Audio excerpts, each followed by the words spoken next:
I mean, even in my answering questions, and I get these messages, and I simply say, look, there is difference of opinion.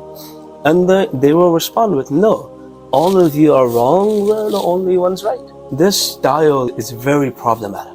However, I would say if we increase the love of following Quran and Sunnah and understanding that the four schools of thoughts are following Quran and Sunnah is something that is good.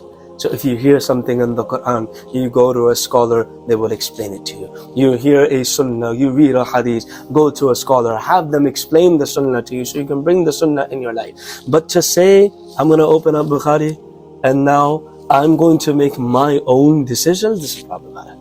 First, it was only in the scholars. Now I see it in the people who just claim to be Salafis. They're not scholars. They might have read one Hadith, two Hadiths, or they might have heard a lecture, but now they're acting like scholars.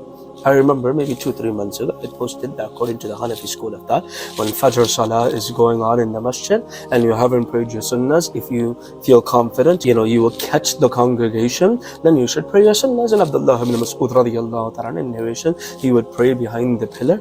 And Imam Tahawi rahmatullahi alayhi has a whole chapter on this subject. So someone messaged me saying, oh, you're going against the hadith of Nabi sallallahu alayhi wa sallam. So I said, okay, how about this? I'll send you a chapter of Imam Tahawi rahmatullahi alayhi's book in Shahr al-Ma'arij. Athar al-Tahawi. Imam Tahawi rahmatullahi alayhi's book, Shahr al-Ma'arij. So in that book, he has a whole chapter. And Imam Tahawi rahimahullah was not your average person. He's a master of hadith. He brought all the hadiths that went against the Hanafi school of thought, and then he brought his responses. So I sent him the Arabic on purpose, knowing he couldn't understand Arabic, knowing that he would not be able to understand what Imam Tahawi rahmatullahi alayhi was saying. No, Imam Tahawi rahimahullah is not your average person. Even they read his book Aqidat Tahawiyah. So I sent him that. I think 2 days later he messaged me. He said, I spoke to my ustad, and my ustad said, all the hadiths I brought are da'if. All the hadiths I brought. That was a simple answer. So their response to a hadith they don't want to accept, they're all da'if, because they're so firm on my opinion and everyone else is wrong. And I simply told them, look, there's a valid difference of opinion.